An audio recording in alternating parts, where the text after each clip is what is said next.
The Central Club. What's going on, people? Welcome to the Central Club. This episode is brought to you by Reinspire Printing, Weekend Defender, and All Time Mountain. Shit legit. If you haven't already, make sure you hit that like button, subscribe to the club, hit the bell button to be notified of future content. Really excited for today's guest. We're on a remote viewing with an extraordinary individual who has been involved in an extraordinary case. This man on social media goes by the TikTok Fugitive, and he's actually on the FBI's wanted list and Interpol. They've tried to extradite him 3 times. He is certainly an enigma, and we want to speak to him a little bit more. I warmly welcome ChadHower. Welcome. Thanks. Are we starting from the beginning again, or that's pretty good? We start from the beginning, or are we continuing where we left off? Well, yeah. Well, I think that would be the best to go from the top and also fill the guys in.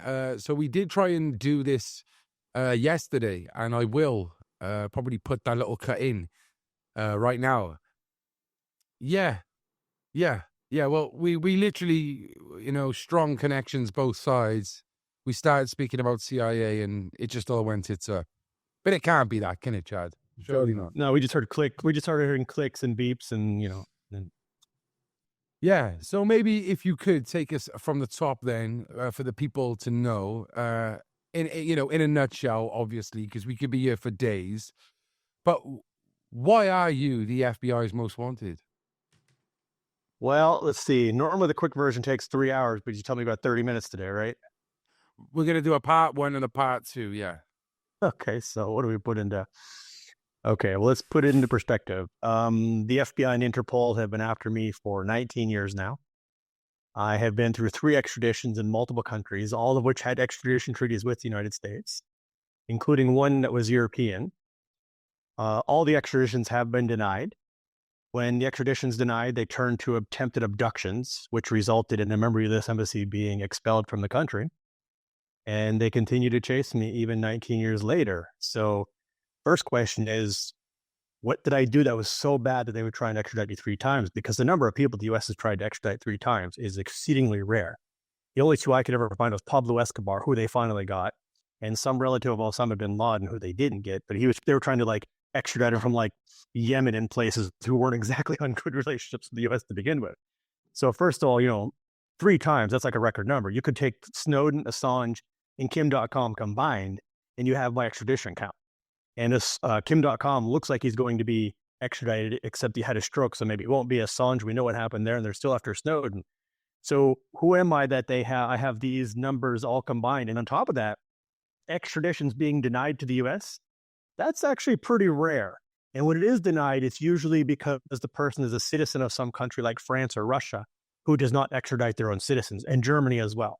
But in those cases, they usually just don't let the person off. In those cases, usually they end up jailing them in the country instead. So to have 3 extraditions denied to the U.S., that's not common, let alone have 3 even requests. Yeah, it is. It does raise a few eyebrows. I think anyone listening to this, first of all, will either think this guy is a serious threat to the U.S. or this is baloney. There's one or the other, isn't it? But if it's baloney, do you know the number of people in the U.S. Department of Justice and the U.S. Department of State, the FBI, the number of agencies that have to be involved in a single extradition? It's a lot. The average extradition starts off at about $1 million just in costs. So for them to come after me 3 times, how many people were involved in oversight of this case? And at no point did everybody ever stand up and be like, something's funny here. Let's not push this, or let's drive, whatever. 3 times. My, it was signed off by Eric Holder. Wow. And one of the things we did start to touch on yesterday, which we could probably go back over, is reasoning. So if you look online, ChadHower, the FBI wants you for kidnap of your son. Elaborate, please. Well, first of all, I wasn't even in the country at the time of the alleged kidnap, so it's impossible. Second of all, I had full custody of him. And thirdly, the last time he was in the United States was to visit his mother, and it was a judge who used police to put him on a plane and return him to Europe. So if anybody kidnapped him, it was the judge or the police. But more to the point, if we look at the case of Snowden, when they first came after Snowden, I believe in 2014, it was Sweden that came after him on what was basically a sexual misconduct charge, but they trumped it up to be calling it rape, but no one else qualified as rape. And Snowden's like, no, the U.S. wants me. And the U.S. is like, sorry, Assange. And Assange, the U.S. is like, who is Julian? We don't know any Julian. Oh, that's that guy Sweden wants, right? And everybody's like, oh, Sweden really wants him. But then the United Kingdom spent tens of millions of dollars trying to capture him. Has there ever been in the history of the United Kingdom, the British government spending tens of millions of pounds trying to get somebody on such a low charge? So we knew there was a bigger motivation there. And Sweden is a known lapdog of the United States intelligence agencies. In fact, I'm quite sure Sweden, it was one of the Nordic countries, but I think it's Sweden, where a lot of the illegal rendition flights took place to refuel the CIA planes to get people out of the Middle East because the other European countries wouldn't let them land. Maybe it's a different one, but I'm pretty sure it's Sweden. But Sweden was acting on behalf of the U.S., and they said they weren't. It was only in 2017, I believe, that they leaked Edward Snowden's indictment by accident. They were releasing other court documents, and they accidentally released his secret sealed indictment, and the press noticed. And then they're like, oops, oh yeah, I guess we do want him. Ha, ha, ha, ha. So whenever they want to come after somebody, unless they're after if somebody actually did something like bank robbing, they'll say it. But whenever they want to come after somebody, but they don't want to say the reason, they will always come after the person on a false sex or child-related charge.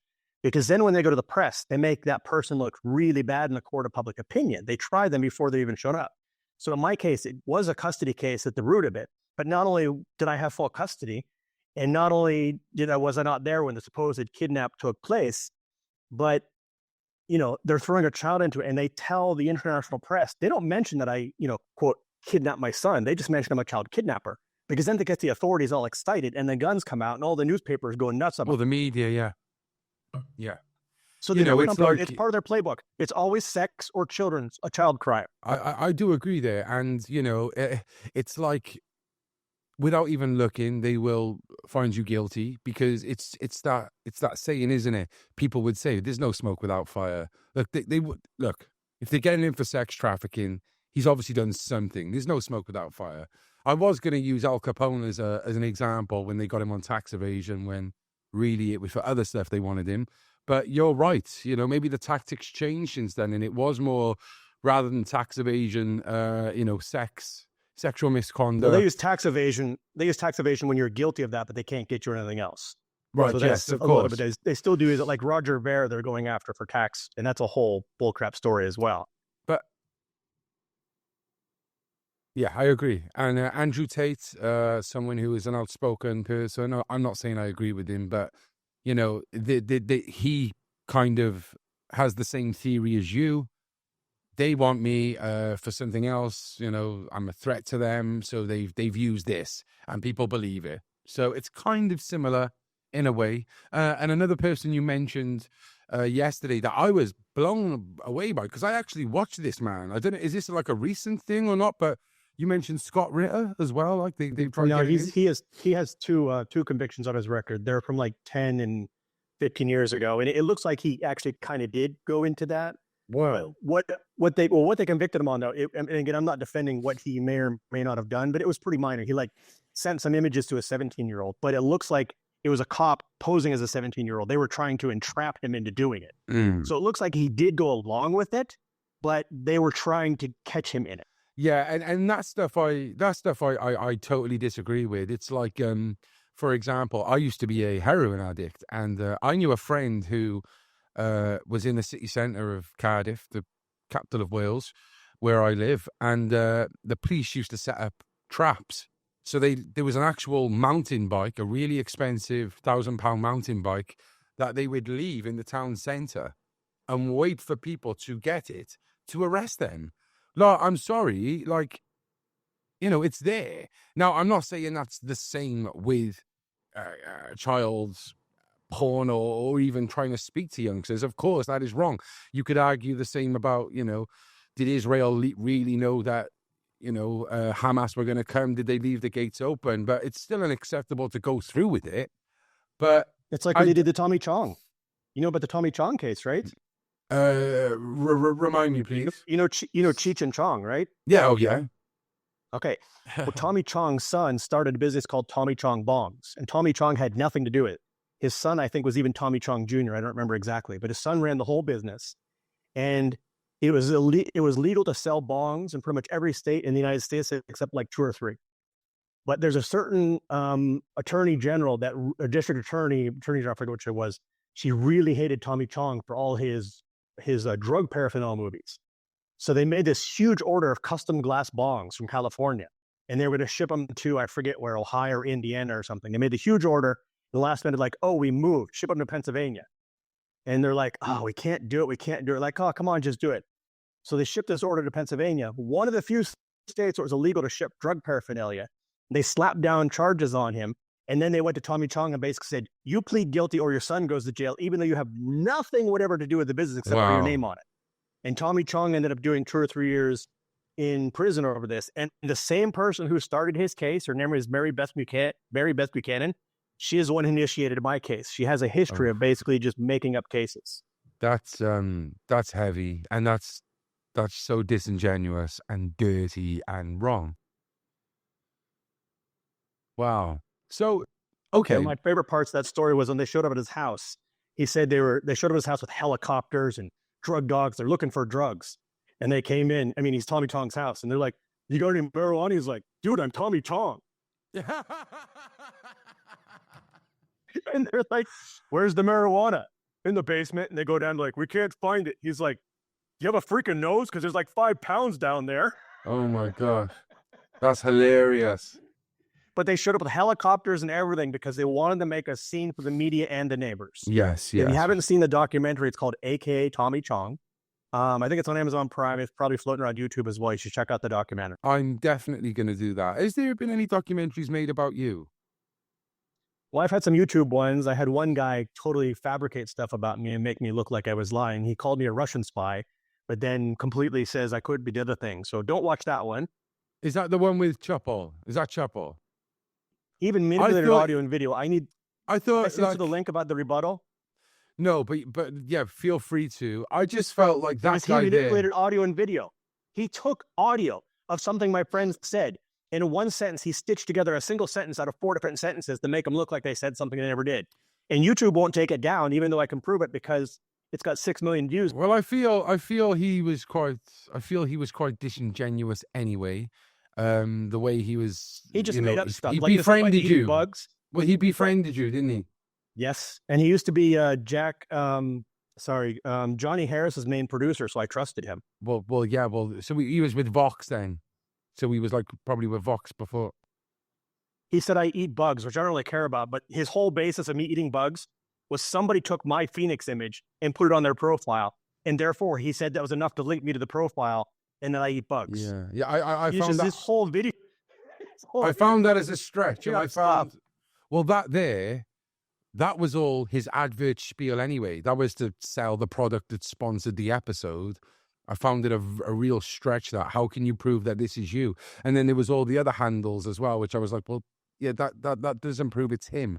Okay, there was the video of you in Jamaica and whatnot, but I just found him. The one thing that surprised me the most is I always kind of, well, since I've come across you, I always kind of knew you was in Russia, and to him it was like a big surprise. No, he knew, and I have the text messages to prove that he was among the first people who knew I was in Russia.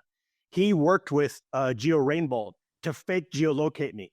Both of them knew I was in Russia because I was in touch with Rainbow, and I have screenshots of the conversations with Rainbow, and I have screenshots of the conversation with Trupel telling them I was in Russia. What do you think? The other thing that I obviously did see when from that then was Destiny. What do you think of Destiny? I'm not a fan of him, to be honest, but first of all, they didn't tell me I was being recorded. Okay, so they're like, come in and talk to Destiny before you get recorded. So they tricked me, number one. Number two, when they brought in this lawyer, I assumed he was an actual qualified lawyer. He's not. He's a bartender who just obtained his bar license and has never been into court. He's a paper pusher for an ambulance chaser. He has no experience in family court. He's not passed a bar in Pennsylvania or Tennessee or international law. He's a bartender. He's basically a paralegal. And if you listen to the very end of the Destiny conversation where a real lawyer comes in, the real lawyer puts Destiny and Pissman in his place. Yeah. You know, it feels like since that Chappell doc, they've tried to just ruin you, basically, and debunk it. Now, like, obviously, I haven't done my total research to do that. I just want to interview on face value, like a lot I'll of my send you all the fan base will. documents, and I'll send you the rebuttal to Trump's thing too. I have So- one where me sitting around drinking beer and explaining everything wrong with this video. Yeah. So for my viewers, first and foremost, then, so you leave the country, you get charged with kidnap of your son because you've gone through a breakup. Okay. Do you want to give us the backstory for the? I moved out of the U.S. in 2001. I came to visit the U.S. for 1 week in June 2006. And then in 2009, I found out that they accused me of kidnapping somebody in November 2006 when I hadn't even been in the country since 5 months before that. And I wasn't even in the same state at the time I was there. So I was in Massachusetts in June, and they said I kidnapped somebody from Pennsylvania in November. And they didn't tell me I kidnapped anybody for 3 years later until I showed up in Bulgaria. And they purposely did this too, because when they want to arrest you, they want you in the worst prison possible. Like when they arrested Sam Bankman-Fried, he went to the Bahamas. He's like, I'm going to fight the system. You're never going to get me out of the Bahamas. And then like 3 days later, he's like, oh my God, let me out of this Bahamian prison.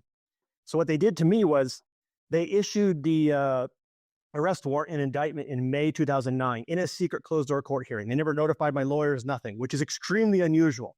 Now, yes, in the United States, federal grand juries are done in secret, but they normally notify the plaintiff ahead of time, just like they did Trump. Trump's indictment was done in secret, but beforehand, they told him it was going to happen. That's normal. They never notified any of us. And so what they did is in May, because my conference schedule was published all over the internet, if you wanted to know where I was going to be, all you needed to do was use Google. So they knew I was going to be in France, Germany, the Netherlands, and I believe Switzerland. So they didn't actually issue the Interpol notice until later because they knew that in October, I was going to Bulgaria. And they didn't want me in a nice French prison or a Dutch prison. They wanted me in a Bulgarian prison so that I would give myself up. And they waited to issue it until I either got on the plane or the week before, because I know some other people here that they've tried to extradite. And one guy, they waited till he got on the plane. And in fact, there's a thing called the Federal Prosecutor's Handbook, which actually details their playbook for these types of things. And one of the things it says is if you can't get somebody or you're afraid they will not go into a jurisdiction, you try and trick them to go to a conference or wait until they go to a conference and then put them on Interpol while they're in flight. Wow. And this is it. This is written down in the Federal Prosecutor's Handbook. I mean, but I know a lot of people by now that they've done this to. So, but it's in the handbook. And your son, did he come to live with you then? Is that what happened? He was with us all the time. He's 28 years old now. How old was he when this happened, though? He would have been a child. 10. So but he was already living with me because I had custody of him because his mother actually kidnapped him twice. And remember, in 2006, when he returned to me, which was September 2nd, it was a judge, the very same judge, who used police to remove him from his mother after their summer visitation. So he was already living in Europe. I sent him back to the U.S. in June to visit. In the end of August, she didn't want to return him. The judge says, no, the father has custody. He has to go. She said, no. He sent the police, took him away from her. The police escorted him to get him on a plane and sent him back to Europe. And then 2 months later, somehow I kidnapped him. Yeah, that's the bit that confuses me, like, and do you have proof of that as well then? I have passport stamps. I have court documents. I have everything. In fact, they'll play around and they'll say, well, we're not saying you kidnapped him. We're saying you held him. But first of all, I didn't hold him because I had a valid Tennessee jurisdictional order holding custody until he was 18. There have never, ever been any finding of me being in violation of the Tennessee order by the Tennessee court. The Pennsylvania order is a temporary order, which has since been dismissed. And that's not what they told the press. They told the press that I physically removed him from Pennsylvania. And the indictment says it too. Yeah, because that Chuppel fella was just trying to make out it was a typo, and you knew. It was not a typo. Lawsuits have been dismissed over missing commas. And not only that, but if you don't even look at the indictment, it's very clear what they told the press. The press articles very clearly says I physically removed him according to the FBI. And if that was a mistake, the FBI would normally correct it. The FBI did not correct it because the FBI was the one who misled them intention in the first place. Yeah. Did you just say that if you have misprints, they would normally just dismiss the whole case? Is that correct? There have been cases that have been dismissed over missing commas. Yeah. That is not a small thing. Well, I do know of court cases that are folded, trials mistrials, and eventually the case is folded because of minute things. So it's not But too that's not what they far-fetched told to the think foreign that. governments. They told the foreign governments I physically kidnapped him so they can get the guns out. They told the newspapers that. And on top of this, he's 28 now. How does this help at all to continue this case? Hmm. What is his standpoint on it then? You're saying? He's done news interviews. He's done news interviews on ABC and Fox, and he said, listen, I was never kidnapped, and this is ridiculous, and they just need to drop it. But they won't drop it because they screwed up. And the prosecutor and the FBI agent who started this, they've been in the FBI and Department of Justice for 20 years. And when this thing kind of comes out, for them to dismiss it, which they can do with a stroke of a pen, they would have to admit wrongdoing. It's like when they released Assange. Assange, as part of his plea deal, had to agree not to sue the United States government in the European Court of Appeals or basically in the European Court of Human Rights. He's not allowed to sue the U.S. government for his detainment because that was part of his plea deal. So they don't want to admit they're wrong because even if they do, they're going to have to not only possibly pay me compensation, but they're going to have to reopen every case these two doofuses touched over the last 2 decades. So that's going to cost them hundreds of millions of dollars. First of all, then, do you still have a relationship with your son? Yeah. He lives in our house and he's still back in the Caribbean. It's just because we had to come to Russia in 2023 for medical care because I was basically dying. But yeah, he still lives he's back in our house, back in the Caribbean. Okay, then. And in terms of the case then, so is this a case of, because this actually did happen, he did move away and you're just saying it was, the way they've put it. So do you think then it's either one of the options then of the reason why they are still out to get you is just because they don't want to admit they're wrong? Or is it because you think it's something bigger? Because it can't really be the two, could it? Or could it be? The reason they're still after me is they don't want to admit they're wrong. But the reason they started this is different, is bigger. So now, the original reason they wanted me, like with Assange, they still wanted him. The original reason they wanted me is now moot. But from the FBI side has such huge liability that they're covering their own butts. Okay, so, like for the people as well who don't know, you were a Microsoft employee, engineer. What was your title? I had multiple titles, multiple times, because I was a contractor for a while, and then I was an employee, and then I went back to contracting. So I was a Microsoft regional director. I was a Microsoft regional developer advisor. I had a territory of 85 countries, all of Africa, Eastern Europe, Microsoft Middle East and Africa. So I had all of the Middle East, all of Africa, plus we had a bunch of other things thrown in, like I had Cyprus, and I had Turkey, and I had like Seychelles and Mauritius. So, I had a couple extra things that just didn't really fit anywhere else. Did you know I also Steve, did work then? for Microsoft MIA, and I also did work at Microsoft Russia too. Did you know Steve Jobs or any of them individuals? Oh, yeah. Dickhead. No, so, yeah, was you like, it's obviously kind of a big job then, big deal. And I didn't know Ballmer, but I have met him. Yeah. But we weren't like drinking buddies or anything.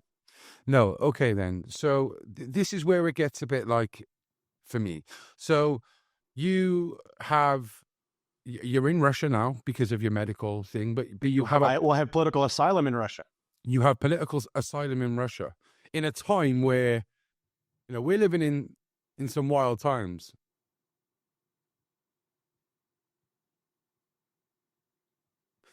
So yeah, like you had a past in Russia before this, though, didn't you? Hence why I did. You've chosen Russia. Yeah, if you can put that more to the to that camera. Yes. Why? What? Maybe we'll leave this for a part 2 to really dive into why you think they're after you. But what was your history in Russia in the first place? Well, I originally visited Russia in 2000.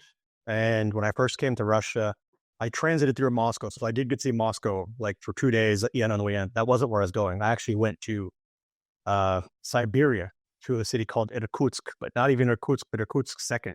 It's where they make and design many of the military fighter planes. It used to be kind of a closed city. It's not anymore. And by the time I was there, it wasn't a closed city, but foreigners were very unusual there. And so when I was there, people would always joke, even like I was on a plane, if I spoke in English, like, the only people that come here are like missionaries and spies.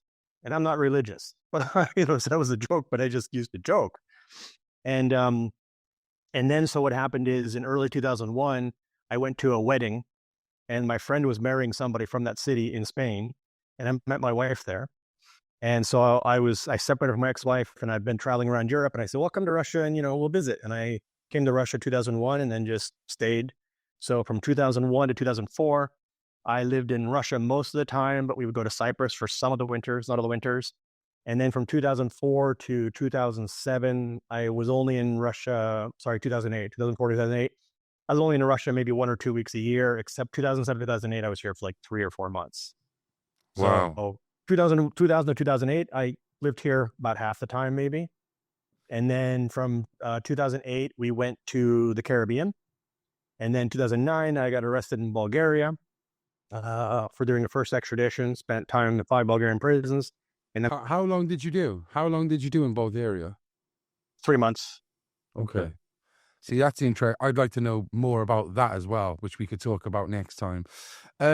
So yeah, I think what I want to say to the people is, it's just because there's some things going on, we're gonna have to cut it short. But we're not gonna do a part 1 and a part 2. We're gonna put it all together. So if you see me or Chad in different clothing or we're in a different position, it's not because we've edited. It's just because it's 2 different occasions. But in fact, when you watch the Chupal thing, sometimes he'll ask me a question, my shirt will change. He'll ask me another question, my shirt will change again, and he made it look like they were things together. That's how much you can prove the cutting. My shirt changes like 5 times and sometimes a single pair. Yeah, I wasn't his biggest fan. He seemed like the type of guy who worked for a YouTube channel and thought, I'm going to do this myself. And fair play to him. It got big numbers.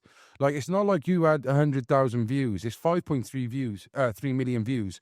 And in terms of his editing, yeah, okay, I'll give him credit. But the reason I have over 150 million views on social media myself. Well, the reason he got 5.3 million views anyway is because of your story. Whether he says it's flawed or not, it's your story. So, it's an interesting one. I'm really looking forward to speaking more. You're in a very unique perspective where you are living in Russia now, and the way things are right now. I want to do a lot of debunking with you, and I want to dive into why you think the FBI have got you on their wanted list still. So yeah, hopefully, yeah, we'll continue this tomorrow, and we'll go from there.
Okay, guys, we're back. Don't be alarmed.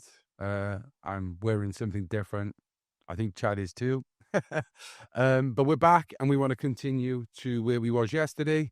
I believe we were getting into the actual reasons you think the FBI are after you, Chad. Where would you like to start? I don't fully remember what we talked about yesterday, but we did talk about the fact that when the FBI, or I should say, sorry, not the FBI, when the intelligence agencies want you for something, they never come after you for the actual reason. They will make up some reason. It's always involving children or sex, because then it makes you look bad in the court of public opinion. So if you look at what they've charged me with is kidnapping, supposedly kidnapping of my son, supposedly a custody battle. But again, I had full custody. They altered his birth state. They lied about my whereabouts. I mean, the case has no merit. So that's why they refused to go to trial, is because you're not going to want to be the prosecutor who shows up in front of a judge and says, oh, yeah, we lied about where the child was born so we can involve a different court. Oh, that case has been dismissed. We lied about Mr. Hauer's whereabouts and among other things. Oh, oopsie.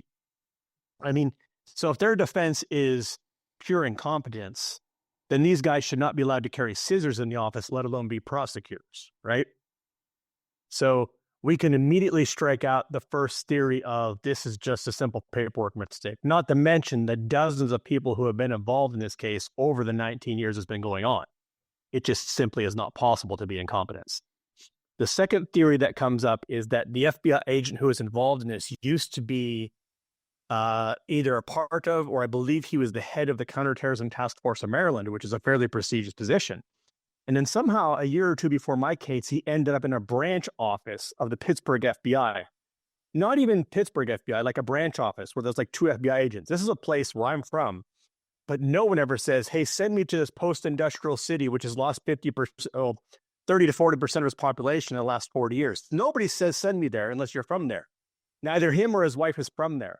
So the working theory is he did something and he got demoted. He got put in a broom closet somewhere to be quiet, and he was trying to recover his career. And the easiest way to do that is frame somebody and look like you caught a big, dangerous kidnapper. The problem with this theory is, although it is possible, it is improbable, because what they have done to me is well beyond the capabilities of a single FBI agent, especially one stationed in such a lowly office. So that leaves that there must be something else. And when I first started going public, you know, I was very naive, and I stuck to that thing of this is just somebody trying to rebuild his career. And I started talking with former intelligence officers, former FBI agents, and they were all like, no, there is something else. What did you have in your past? And I started telling them about, yeah, they swatted our house in 2002, my access to Russian intelligence people and all these other things. And they're like, dude, they were after you. I was like, no. But then I started remembering, and there were 3 times that close allies of the United States tried to recruit me as intelligence officers, because not only did I marry into a family in Russia who had top secret military clearance regarding top secret military technology regarding the jets, regarding military jets, which made me a target. It put me on the Russian watch list, but I knew about that. They never bothered me, but they let me know they were watching me. But that got me in the American watch list. The Americans found out. And then when I worked for Microsoft, I had a territory of 85 countries. And I used to meet with the Saudi royal family. I used to meet with cabinet members all throughout the Middle East. And so it made me a prime target for recruitment. And if you talk to former CIA agents or look at the books they've written, they will tell you people like even P. Diddy, Andrew Bustamante has suggested that P. Diddy was probably a intelligence asset. And the reason that he didn't get into jail sooner was that they were protecting him because he was useful to them. Now, in my case, it wasn't that, but the point is the intelligence agencies often recruit people with access. And not only did I live in the same house as 2 people of my the family I married into who had top secret military clearance in Russia, and you know how this thing is going on with Russia, but I had access to cabinet members throughout the Middle East as well as royal families, and I regularly met with them. So that combined with 3 attempted recruitment 3 recruitment attempts, and the fact that the FBI visited me in Bulgarian prison, the only thing that makes sense at this point was that I kept turning them down, and that they tried to make me an offer I couldn't refuse. And in fact, Snowden talks about this in his book, and it's also in the movie about Snowden. Snowden says that the first thing that started to turn him against the United States government was when he was in Switzerland. He saw a CIA agent go to a Swiss banker and ask him for information on certain Americans' bank accounts. And he said no. But because it was such a serious offense or serious desire, they basically took him out to a club, got him really drunk, and encouraged him to drive home, told him they couldn't get a ride anymore, and they made sure police were waiting. They went to visit him in the Swiss jail and said, we'll get you out if you work with us. And that's basically what they did to me as well, too, except they used Bulgarian prison. So you would say that your kidnapping charge would be the drink driving ploy, yes? Correct? Yeah, there was no kidnapping because first, I mean, remember, I was not even in the United States at the time. I had full custody. The only state my son ever lived in or was born in and raised in originally till he moved outside the United States was Tennessee. And I've never been found in violation of the court order of Tennessee, ever. And even the Pennsylvania case, which was temporary, has been completely dismissed. So the FBI has zero standing whatsoever. And I don't think that the FBI knew what they were getting to. You know, the intelligence agencies, they don't go to the FBI and, hey, like, you know, do us a solid. What they do is they will go to them and they find somebody in the FBI who's not very bright. And I can tell you, I can show you interviews with both the prosecutor and the FBI agent. These are not the brightest bulbs in the box. And they'll snowplow a route. They'll drop a few cookie crumbs down for them and they'll go give them a nudge. And now the FBI knows they've screwed up, but they have liability. So it's not like the FBI even knows they're being used. And this is, again, standard practice. The intelligence agencies will regularly use the FBI and Department of Justice. They'll kind of set them up and push them. And I believe that's what happened. And I know it sounds crazy, but if you look at everything else, again, they do not try and extradite you 3 times from multiple countries and try abductions over a custody case, especially one as weak as mine, in which I had custody and multiple countries sided with me. In fact, the FBI sent his mother down to St. Kitts in the Caribbean, completely paid for her trip, overrode her passport block because she owes me about $40,000 in child support to this day. And she lost in multiple countries' courts, not only in the United States. And she'll never go back to Tennessee because she'll be arrested. She still owes me about $40,000 in child support. Do you not the have FBI any... is blocking her enforcement of child support, and the FBI is blocking enforcement of child support against her. Does she still not have any contact then, or? Does she not have any contact with him? Well, he's contacted her. First of all, she keeps changing her phone number and disconnecting so she can pretend that we're the ones blocking her. And she did this, in fact, in 2006. She moved and disconnected her phone number and then said I wasn't allowing our son to communicate with her. But she disconnected her phone and moved and didn't tell us. So what she's done now is, I know where she's at through legal records. My lawyers have visited her. But my son has told her through her lawyer that he wants nothing to do with her as an adult. He wants no adult relationship with her whatsoever unless she drops this. But she won't drop it. In fact, she doesn't really care for him, which is extremely sad and it hurts him. She only cares about revenge on me, and she's being used as a pawn by the FBI. So it's not like, you know, for example, in the UK, you have a domestic violence relationship. Even if the female drops it, the Crown prosecution will still go forward with it. So this isn't like... Well, she could drop it, but they would probably continue it because, I mean, the state case has been dropped. Yeah. And even at the Pennsylvania level, there were never any criminal charges against me, ever. There were never any charges except for a bench warrant for a failure to appear to a court that had no jurisdiction over me anyways, because I hadn't lived in that state since like 1994. So you can't compel somebody to appear in a court in 2006 for a place you haven't appeared in, lived in since 1994. It'd be like Japan. If you're, say you had an ex-wife and she moved to Japan, and Japan's like, hey, you have to show up in Japan tomorrow.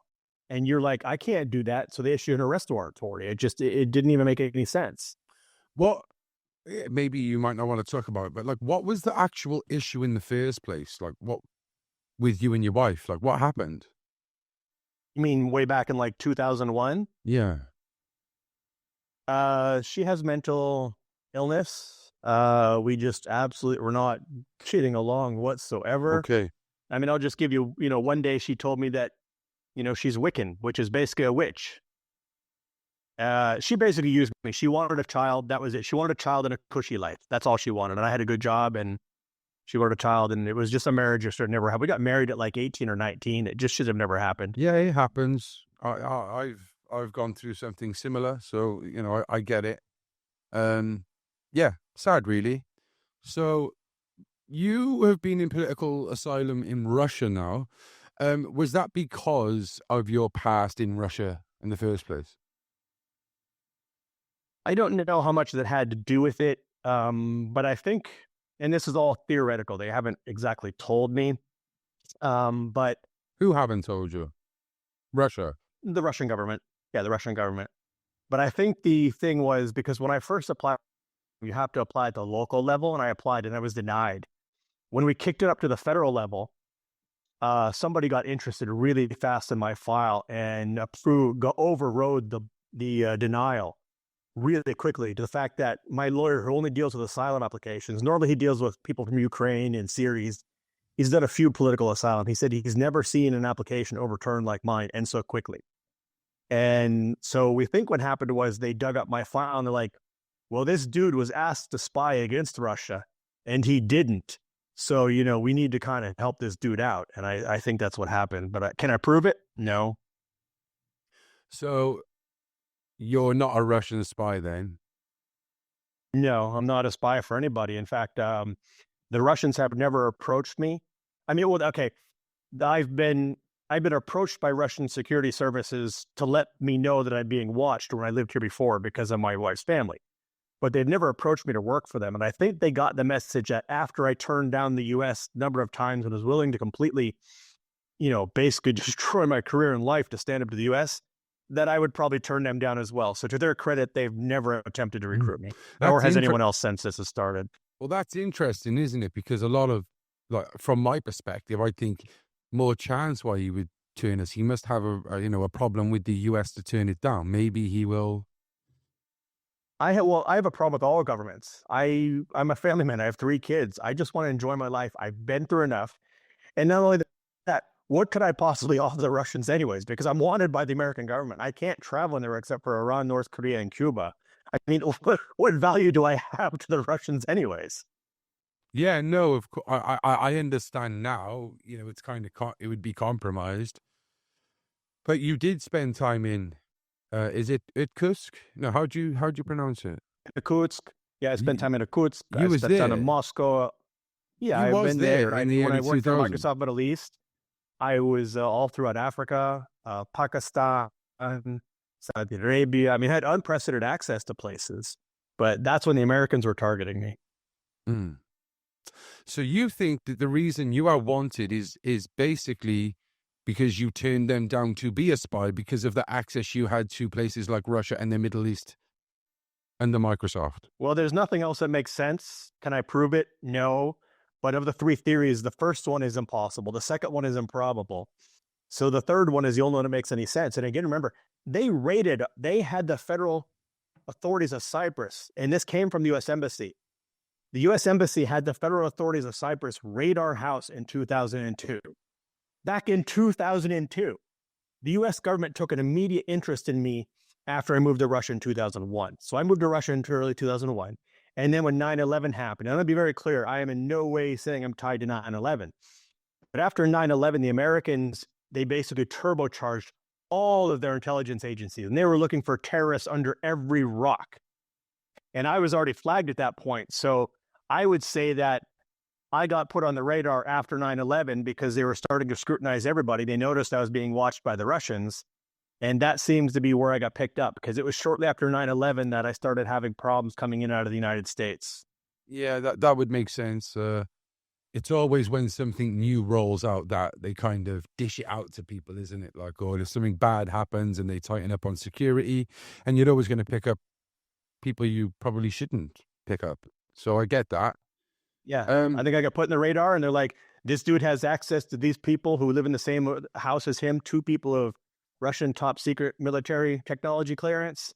And then once I started working with Microsoft and had access to, royal families and, members of cabinet of various countries, I became a prime target for them. That was extremely clear. And then once, I had 3 close allies trying to recruit you, because the thing is, when the CIA, and again, it could be the NSA, CIA, I never have an idea because they don't come and leave calling cards. But what I can tell you is that the CIA has certain rules around recruiting assets. If you're an American citizen, they're not allowed to recruit you without special oversight. And that's a lot of paperwork. So what they normally do is they will form a shell company and get you to work for that company. or they'll ask a close ally to recruit you to work for them because then they get around it. It's just like what they did with the Five Eyes and the British originally. Now, back in the 90s, it was illegal for the American government to spy on American telephone calls. So what they did is they started routing all American telephone calls to the United Kingdom, and they asked the British to spy on the Americans, and the Americans spied on the British, and then they just sent reports to each other. That's how they get around these things. So they get around that requirement by getting close allies to recruit American citizens. That way they don't have to ask for oversight, because then technically you're not working for the Americans, you're working for a close ally, and they're just telling that ally what you need to do. Apart from the 3 times you said they have tried to extract you or arrest you, let's say. Well, 4th time if you count the Bulgaria. So I guess 4 times would be Bulgaria as well. Has there ever been times though where like things have happened that were quite like suspicious, or even now the way have you had any comebacks or repercussions or funny emails or funny people following you because of the stuff you speak about now, like the fact you talk about it? Well, I'm protected here in Russia, so they're not going to try it again. Remember, when they tried an abduction in St. Kitts, a member of the U.S. Embassy was expelled. Right now, they're trying to completely forget about it because any intelligence value I had to them was 20 years ago. It's gone by now. So the intelligence agencies are not interested in me. They've completely backed off and let this blow up in the FBI's face. The FBI only wants me to cover up what they've done, but I'm of no value to any intelligence agency anymore. But there have been times in the past, there have been, things that I've talked about them. But now, and they're not going to try and touch me here in Russia because... So you would say you're not security wanted. Services, I don't have any... Yeah. I know that they're keeping out for an eye for threats against me, but especially the current situation, the Americans are not going to try and come after me here. Okay. So would you say you're not wanted anymore by the FBI? No, I'm still wanted. I still have a warrant. There's still an Interpol red notice for me. But I'm safe in Russia. And if they did get you somehow, what do you think would happen? Well, there's a couple things. First of all, the U.S. Supreme Court in the 1980s ruled that it's illegal to violate foreign countries' laws in the abduction of people that they want, that are wanted people. So it's legal under U.S. law for them to abduct people. You can talk, check the prison audio. He's talked about people but basically I've offered to even turn myself in if they would offer me health care, which I needed desperately. And they gave me a trial within 70 days, according to the federal speedy trial statute. And they said no. I mean, why are they afraid to go to trial within 70 days? It's been 19 years. Don't they have all the evidence? Yeah, that's... They won't go to trial because they're never going to go in front of a judge. So what they want to do is get me into pretrial detention. The average federal trial in the United States is 18 to 24 months, guilty or not. 92% of all U.S. federal charges end up in a plea deal because they put you in prison and then they tell you, we'll let you out right now if you agree to be guilty. Yeah. And if you agree to be guilty, I can't leave the United States. My wife is not a U.S. citizen. She doesn't have a green card. They're not going to give her a visa. So I'll be stuck in the United States. And then when I get out, even if I plea bargain, I'll be stuck on parole. I won't be able to leave the county. I have no place to live in the United States. So I'll be homeless. I mean, it's just an insane thing. So they do want to get me into prison and try and force me into a plea bargain to say they're right, or hold me in prison for 2 or 3 years and then let me out and say they have no evidence. I know families of people they've done this personally to. There was a gentleman that I knew, his son, his uncle, his brother, and a bunch of people in his family. They held him for 2 years in a Florida prison. And they said, after 2 years, they're like, we don't have any evidence. Go ahead and go home. Because even if we did, you would have served your time. And this is a standard practice. So that's what they want to do to me, is hold me in pretrial detention. Damn cat. Anyways, until I agree to a plea bargain, or they hold me for several years before they let me out, and I refuse to go through that. Yeah. They will never allow this to go to trial. Never allow this to go to trial. Anyone who gets sentenced to prison wrongly should be compensated. That's first and foremost. Secondly, do you think that... Look at Edward Snowden. He had to agree not to sue them. Yeah, it's crazy. As part of his plea bargain. He had to agree to sue them. Crazy. They're just dangling it in front of you. Would you say that would be the ideal kind of outcome of this, is somehow you land on their lap and give you that 18 to 6 or 16 to 18 month waiting time and then give you a plea deal? I'm not willing to do that. No, but you think that is there? Yeah. That's what they want. The only thing I'm willing to accept at this point anymore is they dismiss the charges, which the prosecutor can literally do with a stroke of a pen. The prosecutor can simply go to a judge and say, this is an old case, we're never going to get it, blah, blah, blah, whatever reason, and dismiss it, and the judge can approve it. But he won't, because he is still the active prosecutor, and he's the one that brought the case, which would put him at liability. Now, if he ever retires, the next prosecutor may say, I don't want this garbage anymore, but usually they'll uphold the previous prosecutor anyways for the integrity of the FBI. But it'll certainly become a little bit easier if this prosecutor ever retires. It's quite ironic that the thing that they say you are wanted for has been the same thing for the last 10, 15 years they've been trying to do to you. 19 years. I find that ironic.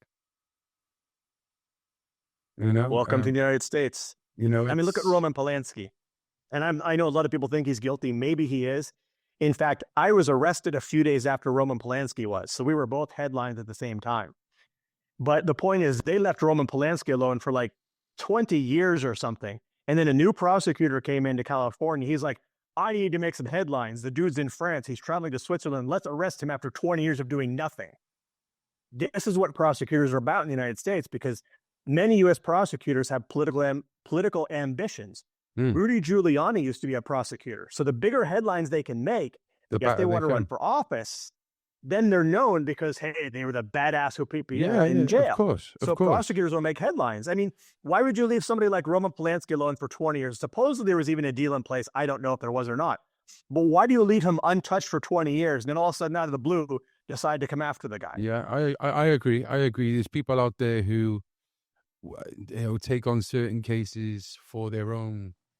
Of course, it's for their own needs. But you look at the Young Thug rapper, he just got off on this big trial. That lawyer now is going to be renowned. It's the same as the OJ case with the Kardashian. It's ridiculous. But, you know, for me, it's all strange. I want to play go back a little bit for devil's advocate before we go into like current times. But so for Chappell and those out there who say you've basically made this up, what was your counter argument to them? Well, first of all, he manipulated audio. I mean, he took sentences, for example, from one of my friends who said something. He took fragments of 4 different sentences, stitched them together to appear as if there was a single sentence, which never occurred. The rest of the stuff he just completely made up out of the blue. He interviewed my state lawyer and asked her about federal charges, the part which she was never involved in. She was like, well, I don't know anything about that. Of course she didn't. She was a state lawyer working in the county. She was never involved in the federal case. And the rest of the stuff, I mean, he just completely fabricated. He literally comes out and says, the dude's a Russian spy, but there's no way the Americans warned him. He's just crazy. I mean, you can't have that duopoly there. You can't say that, he was definitely a Russian spy, but the Americans would have no interest in him. It makes no sense. But it's accurate up until about the 8-minute mark. And then after that, it's a complete and utter fantasy. Well, it did seem like it took a big U-turn, and maybe that is the same in a lot of documents when, things develop. I get that. But I wanted to know, since that came out, because it's had 5.3 million views, and I know you said you've had a lot of views, but has that is it affected you in any way, whether through following or being targeted? It's just, I have to deal with his idiot trolls, people who don't understand and don't want to look at the whole story, that are convinced by it. But I mean, he knew I was in Russia. He's one of the first people I told. He pretended to fake geolocate. I mean, Rainbolt faked a geolocation by pretending he found me. And the worst part is he found me in Moscow, but I was in St. Petersburg, and the pictures he used to locate me in Moscow were in St. Petersburg. So that's funny. And then he located the wrong jet. There's a picture of me next to a jet. He located the wrong place. And they're just like, oops, it was a simple mistake. This is Rainbolt, who's supposed to be the world's best geolocator, located the wrong city and the wrong jet. He got 2 geolocations wrong. And I have screenshots of the conversations with both of them, proving that I told them where I was before they even pretended the whole farce. The Phoenix photo we spoke about earlier on this interview, which was reversed, I that was a bit far-fetched. But in terms of when you said, you have been ill, and then the videos of you doing your road rage and stuff, what do you say about that? Oh, the road rage. First of all, that was utter crap, because what he did is he took audio from a different video. He sped up. He stitched together multiple videos. sped them up, and then took audio from a different video and overlaid it to those. Okay. There was no road rage. For example, that time when I was passing a car where you heard me swearing at the lady, that did not come from that video. That came from a different video. In that video in which I was swearing at somebody, and you can watch this, there was a gentleman who was very sick, and he was laying in the road around a blind corner where it's dark, and we almost ran over this man. So I was blocking the road because I'm a former firefighter and first responder. I was blocking the road, and a woman got mad at me. And I said, look, there's a man laying in the road. You almost ran him over. I just prevented you from running him over. And we ended up picking this guy up and taking him to the bus stop and giving him some money and, getting him some medical help and so forth. But she's like, I don't care, blocking the road. She was swearing at me. And as a firefighter, I've been trained. When you have a problem like that, you just get rid of them. So I told her to F off because I was focused on... Fuck off, lady. And he took the audio from that video and overlaid it onto different videos. This is what I'm talking about. He was such a scumbag. Yeah, and people will do. I can't say for certain that's what he done, but yeah, people do that. I do. I can show you the videos. I can show you the original videos from all of them and show you how he stitched the audio together. And altered the videos as well. I would like to see the one where you say about the overlay because that is really very clever. I sent them to you. That playlist. The playlist I sent you yesterday. They're in the playlist. What about the video where you're literally in a manhole, a pothole with a cone? Okay. Yes. So for example, there was 1 or 2 days a month that I would get out of the house, and I was on morphine among other things. And so that was really near my house. And basically the road had washed out and there was a huge hole there. It was about to cave in, and the cement trucks coming back and forth. Somebody would have easily been killed. And I was president of the homeowner association.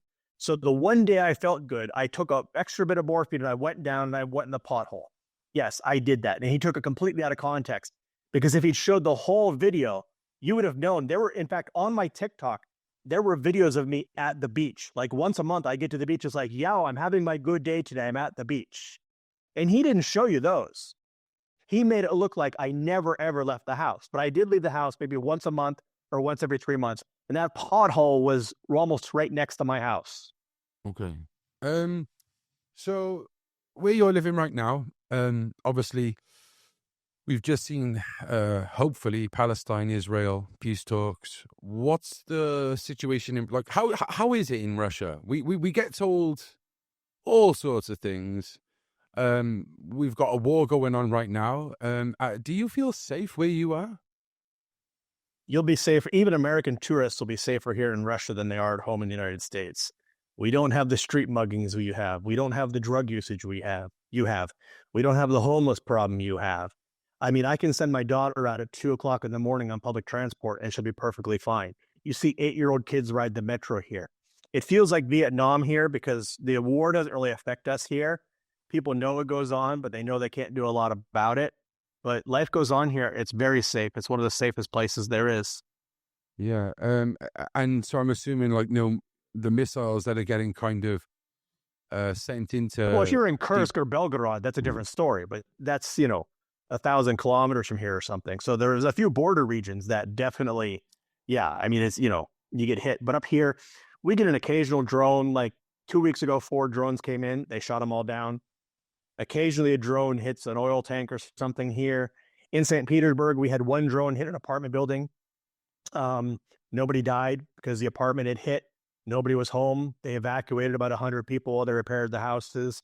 A high-rise got hit in Moscow once or twice, but the total number of people who have died from drones between Moscow and St. Petersburg, I think, is 1 or 2 people over 3 years.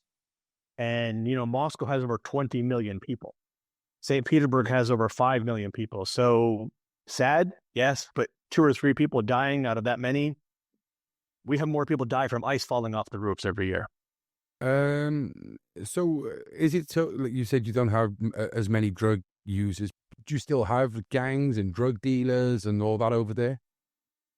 No, I mean, well, you can buy, first of all, you can buy, let's say, grass over here. Grass is a bit common. It's illegal. But no, we don't have, zombies walking around like Kensington in Philadelphia, or even there's no sword attacks over here like there is in the UK. It's people who come here from the UK or even the US. they're amazed at how safe the streets are here. And then all the people in the back goes, yeah, but it's because you live in a dictatorship. No, it's society. It's both because police take things seriously.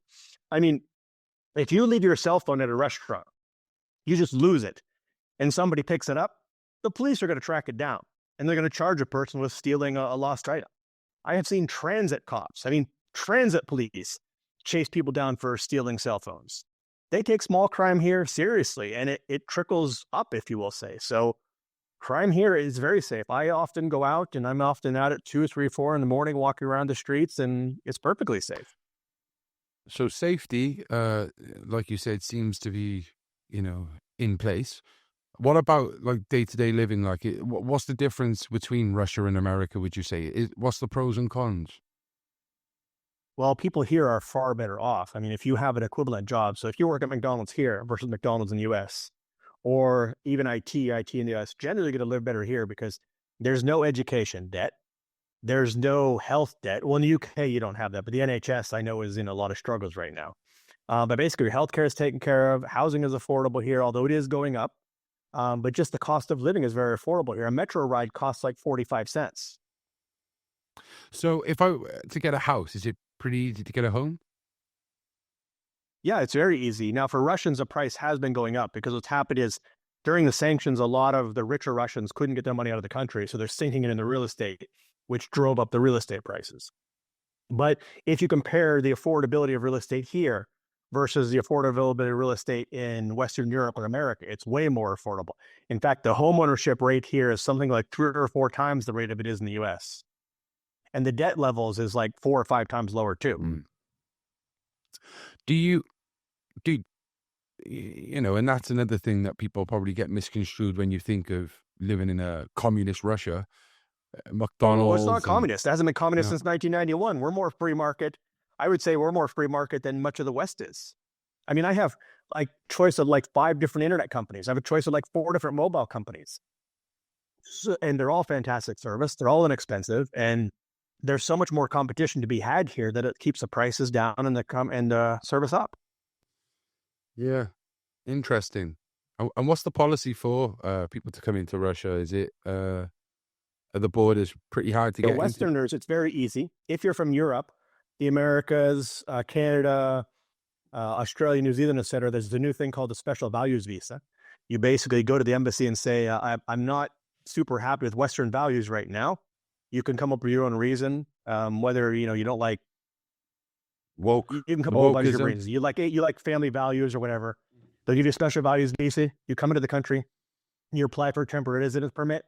You get a residence permit here very easily, and after 5 years, if you want, you can gain citizenship or you can stay in the resident permit. So they're very welcoming to foreigners here, absolutely. And a foreigner, especially with foreign income, you can live like a king here.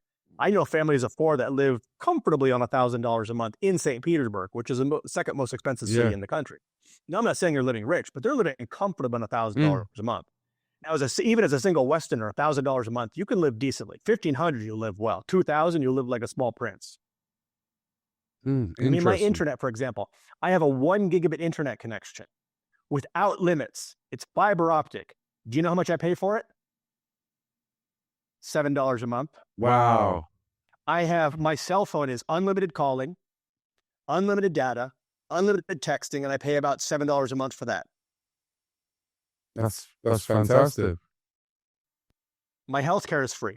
If I want to go to university, it's free. If I ride the metro, it's 45 cents a ride. Or around $35 a month for unlimited, including buses, trams, and metro. So, in terms of freedom of speech in Russia, what's that like? Well, in some ways it's more, in some ways it's less.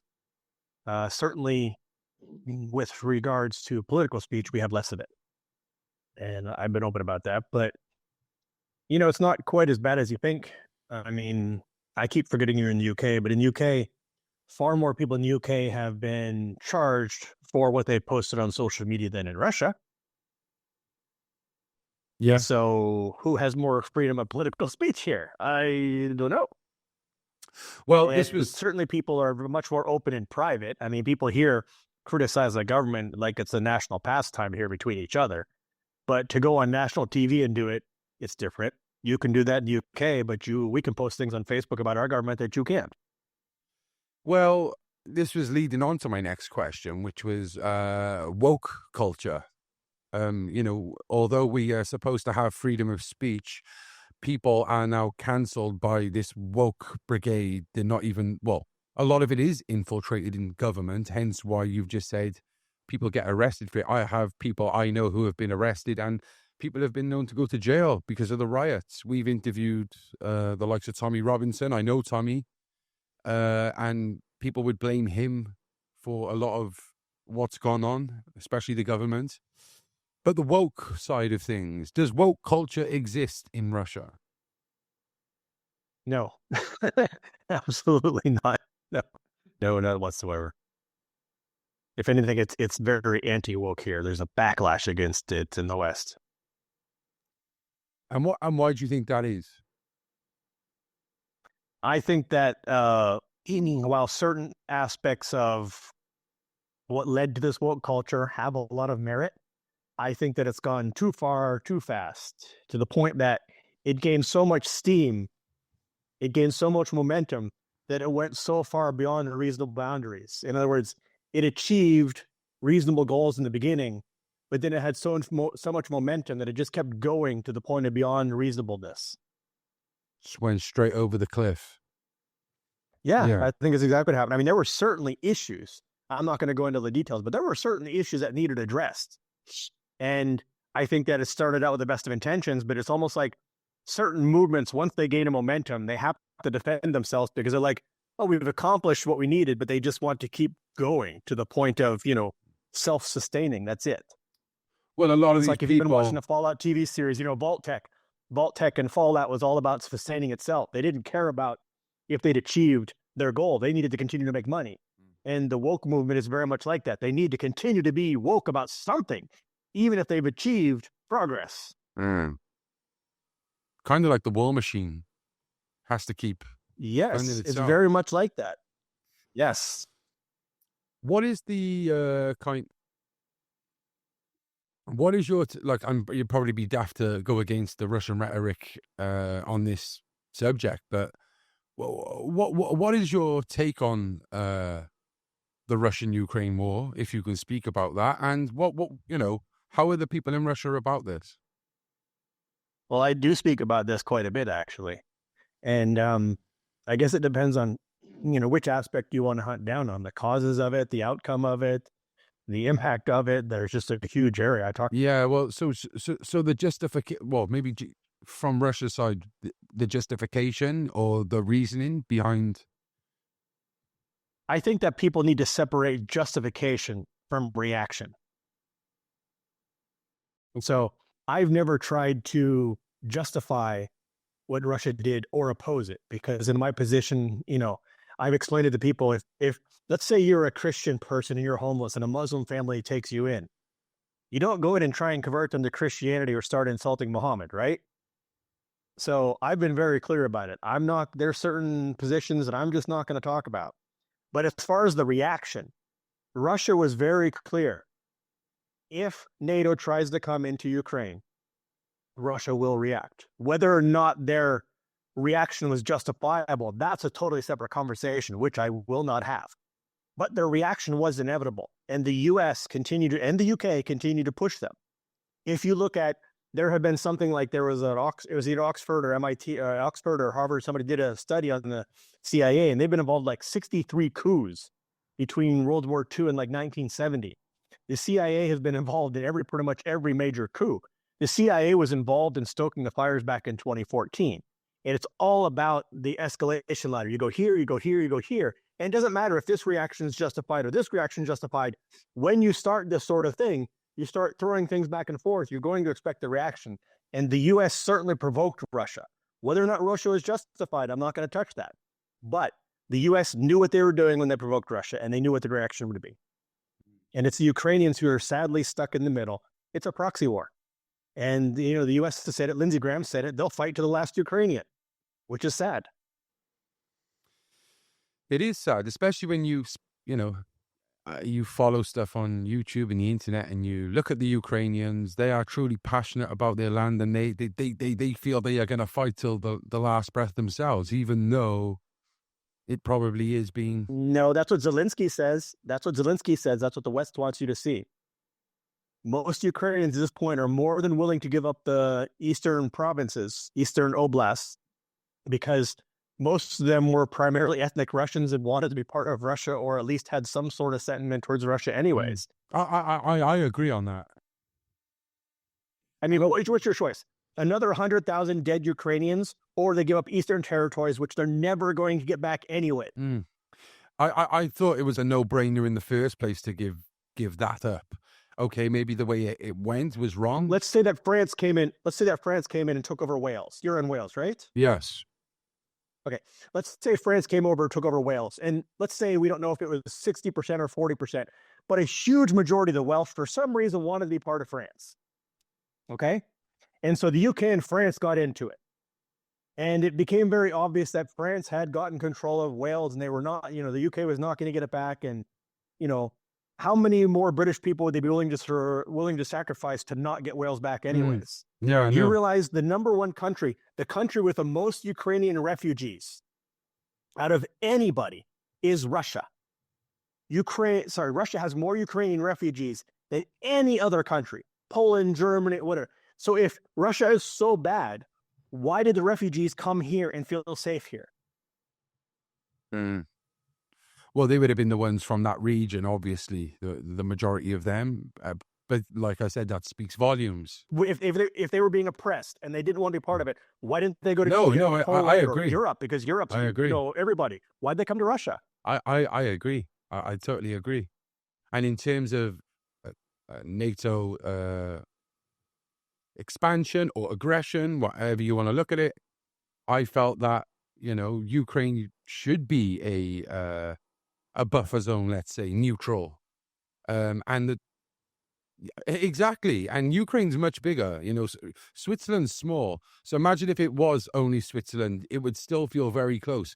Ukraine is a decent amount of land to separate, and only fair, and even that's still close, I would say, I get it. I mean, imagine if Russia put a nuclear alliance in with Mexico. You don't think the Americans would invade on day one? Exactly. I mean, they did in Cuba.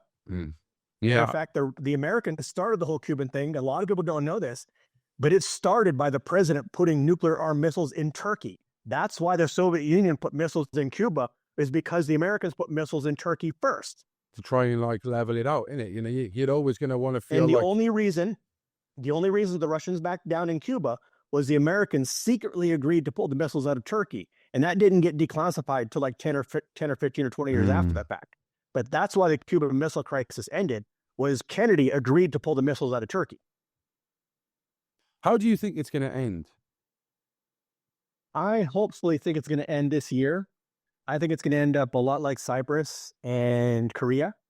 See, the cool thing about Cyprus was they fought for like a few weeks to a month or two, but they quickly settled down and realized both of us could fight on, but both of us are going to lose a lot of stuff.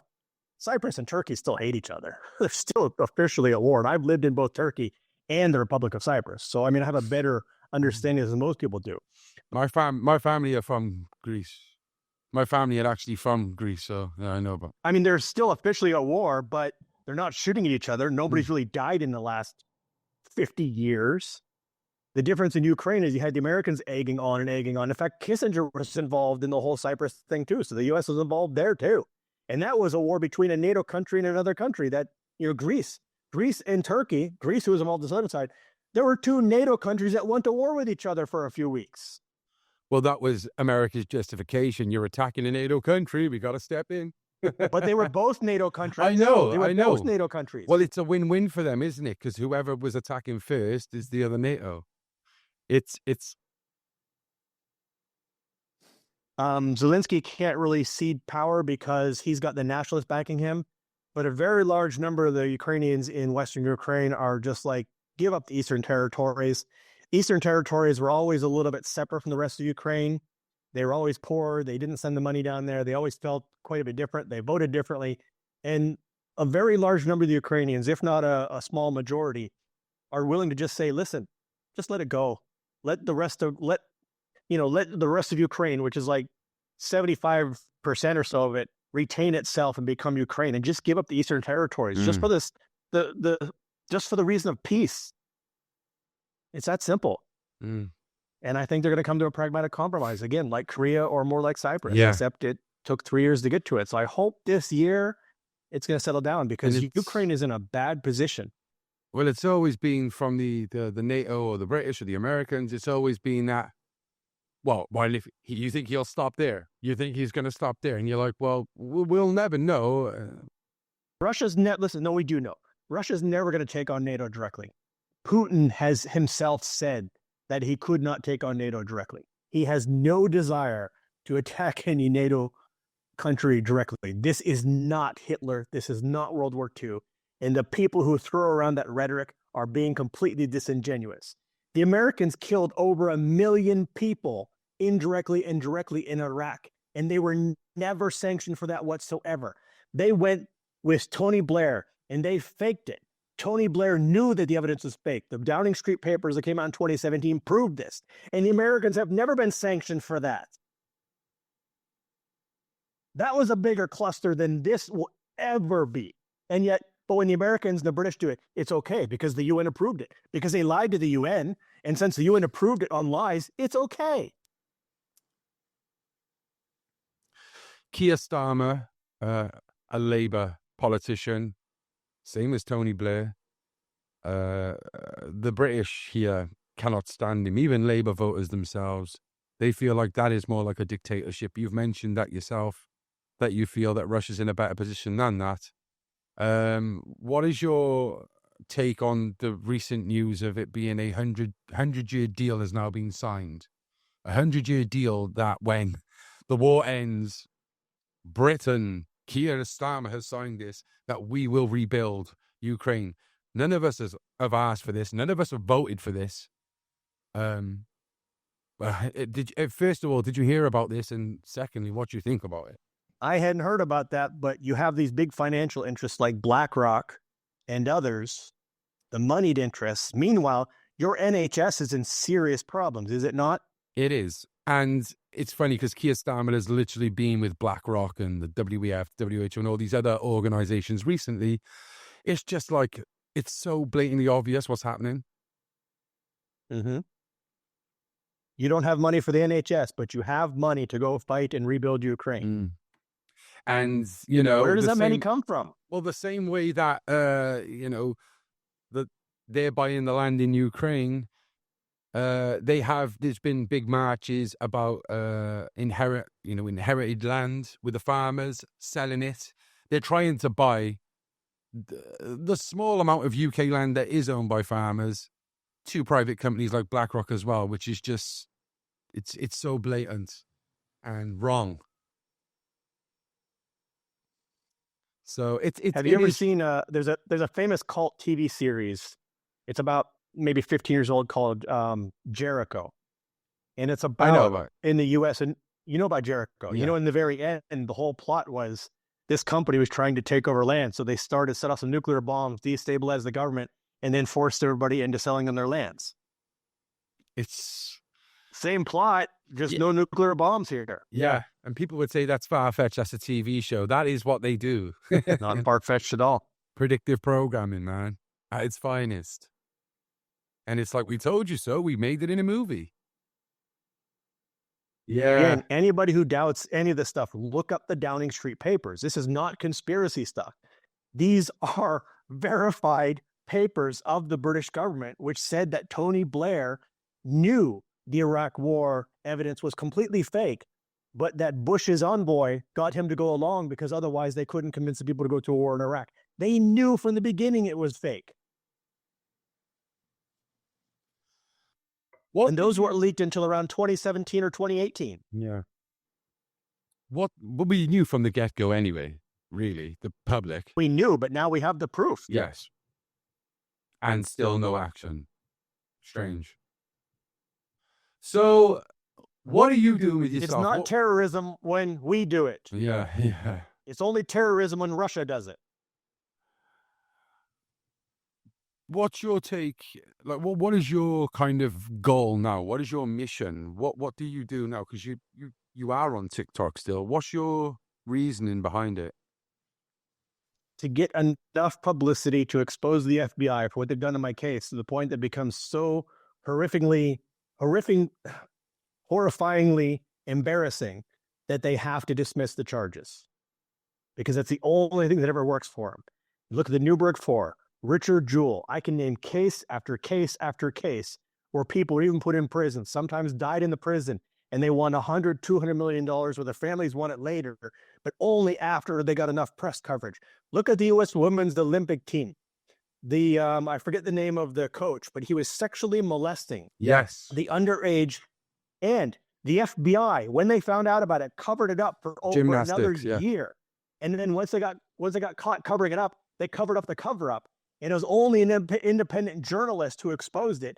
And the head of the FBI for that state, I think it was Indiana, it might have been Illinois, I think it was Indiana, stepped down.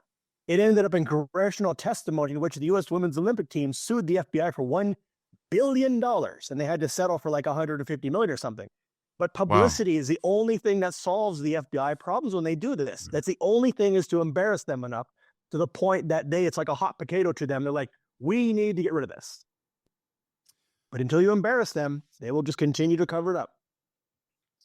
With the Israel-Palestine situation now, if the peace talks come, what do you think should happen to people like Benjamin Netanyahu? Was he in his rights to do what he done, or is he a war criminal? You know, I'm very careful what I say about the Israeli-Palestine conflict, because for one thing, I try and only talk about things that I know quite intimately. Okay. And that one's a very sticky thing. But I will say that I believe both sides have a right to exist, but that Netanyahu himself is an absolute war criminal. I'm not siding against Israel. I'm not siding against Palestine. I'm siding against an individual named Netanyahu. Okay, that's fair enough. Chad, I want to thank you for patiently, it's taken us a few days to get through this, but we got there eventually. I hope everyone who watched this enjoyed this, and who knows, in the future we could probably do some other stuff. We do have a weekly show where we talk about topics, so maybe you could jump in on that. Now we've contacted. We could talk about Bulgarian prison. Well, yeah, that's true. We didn't even talk about it.